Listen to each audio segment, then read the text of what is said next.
खबर पंचकुला से है। मुख्यमंत्री की मीडिया सचिव प्रवीण अत्रे से खास बातचीत। खबरें अभी तक से बुढ़ापा पेंशन को लेकर खास बातचीत। विपक्ष मुद्दा विहीन हो चुका है। प्रवीण अत्रे ने कहा, पेंशन को लेकर सीएम नायब सैनी प्रस्तुत कर चुके हैं आंकड़े और पोर्टल में खामी की वजह से मृतकों के खाते में जाती रही पेंशन। 1 साल तक मृत व्यक्ति के खाते में जाती रही पेंशन। कुछ लोगों के आय के प्रमाण सत्यापित होने हैं, कुछ आयु से कम है, जिसकी वजह से पेंशनें काटी गई हैं। पेंशन को काटा नहीं गया, स्थगित किया गया है। डाटा में गड़बड़ी कैसे हुई, जांच की जा रही है, कार्रवाई की जाएगी। कांग्रेस इनेलो झूठ फैलाने की राजनीति कर रहे हैं। प्रवीण अत्रे ने साधा निशाना। बुढ़ापा पेंशन को लेकर के सत्ता पक्ष और विपक्ष आमने सामने है।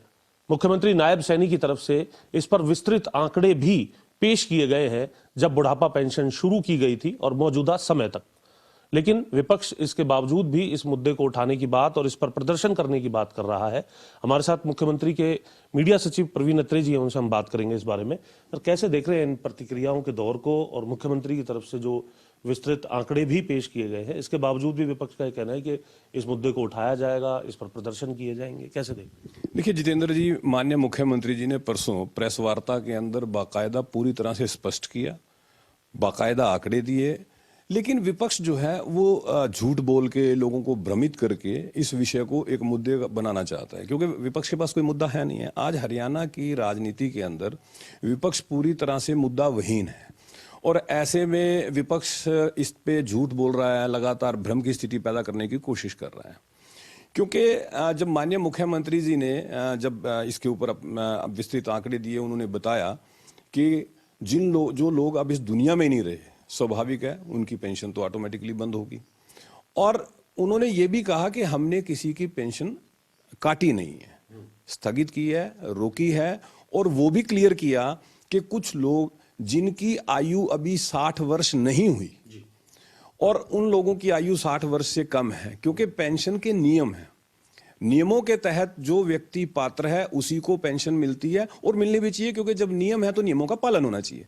तो जब कोई व्यक्ति अगर नियमों में पूरी तरह से खरा नहीं उतर रहा है और इस तरह की जानकारी सरकार के पास आई, तो सरकार ने केवल स्थगित किया, रोक दिया कि पहले इसकी जांच की जाए, जो सच्चाई सामने आएगी उस हिसाब से दोबारा से पेंशन शुरू की जाए। विषय केवल इतना है। और जो लोग इस दुनिया में नहीं रहे तो स्वाभाविक है उनकी पेंशन तो बंद होगी। एक बात सामने आई थी, आंकड़े पेश किए जा रहे थे, हम उस प्रेस कॉन्फ्रेंस के अंदर मौजूद थे। मुख्यमंत्री की तरफ से ये स्पष्ट किया गया कि लगभग 1 साल के दरमियान जो है पोर्टल के अंदर कोई खामी रही थी, जिसकी वजह से एकमुश्त जो 1,03,000 जो लोग हैं, जो मृत व्यक्ति हैं, उनकी पेंशन काटी गई थी। तो क्या इस दरमियान उनकी पेंशन रिलीज होती रही? देखिए, ये भी बाकायदा मुख्यमंत्री जी ने स्पष्ट किया कि जब ये विषय जानकारी में आया, स्वाभाविक है जब विषय जानकारी में आएगा उसके ऊपर आप एक्शन लोगे, जांच करवाओगे, तब तक तो पेंशन जाती रही। जब विषय जानकारी में आया, सरकार ने तुरंत निर्णय लिया कि पेंशन को रोक के पहले जांच की जाए। जांच के अंदर जो प्रमाण सामने आएंगे उस हिसाब से आगे निर्णय किया जाए, क्योंकि जांच का जरिया भी यही होता है और निर्णय इसी हिसाब से लिया जाता है कि जांच में जो भी प्रमाण, जो भी तथ्य सामने आते हैं उस हिसाब से फिर निर्णय। मृत व्यक्ति भी पेंशन लेते रहे लगभग उस दरमियान, जब तक जानकारी सरकार के संज्ञान में आई। तो ऐसे में इस तरह का होना स्वाभाविक भी होता है।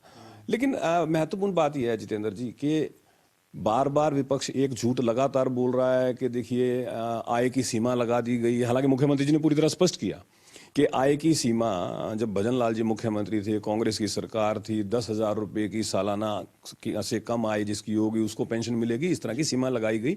उसके बाद चौटाला साहब मुख्यमंत्री रहे, तब भी वो 10,000 की सीमा लगी रही। भूपेंद्र सिंह हुड्डा उसके बाद मुख्यमंत्री बन गए और भूपेंद्र सिंह हुड्डा साहब के मुख्यमंत्री के कार्यकाल में भी वो सीमा बनी रही। बाद में कांग्रेस ने इस आय सीमा को बढ़ाया, लेकिन भारतीय जनता पार्टी की सरकार जब 2014 में बनी, माननीय मनोहर लाल जी मुख्यमंत्री बने, उन्होंने फिर इस आय सीमा को बढ़ा के 3 लाख किया। मतलब भारतीय जनता पार्टी ने तो उन बुजुर्गों को भी ये सम्मान, ये पेंशन मिले जिनके परिवार आय जो है वो 3 लाख रुपए सालाना तक हो, इस तरह की व्यवस्था की। लेकिन आरोप कौन लगा रहा है? बड़ा हास्यास्पद है।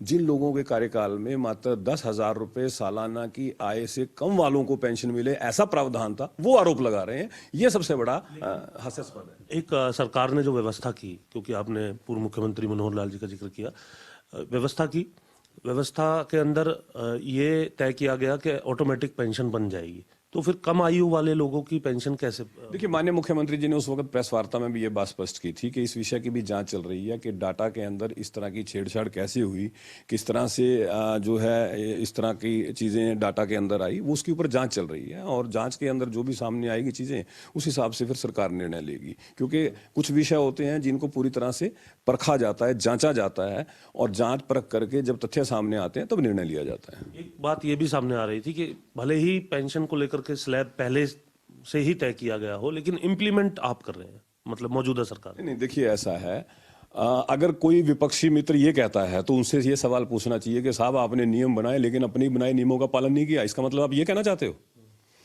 भैया आपने नियम बना दिया और आप ये कह रहे हो कि जी हमारे टाइम में इंप्लीमेंट नहीं होता था, इसका मतलब आप अपने बनाए नियमों का पालन नहीं करते थे। तो विपक्ष की इसे तकलीफ बताया जा रहा है और ये भी कह रहे हैं कि जनता बेहतर जानती है अत्रे साहब, लेकिन अब ये देखना है कि जनता जो विपक्ष जिन मुद्दों को उठा रहा है उन पर पूरे तरीके से अपना भरोसा जताती है, या फिर सरकार की तरफ से जो आंकड़े दर आंकड़े पेश करते हुए जो बात रखी जा रही है उस पर ज्यादा भरोसा रखती है। पंचकुला से कैमरामैन सूर्या के साथ जितेंद्र चौधरी, खबरें अभी तक।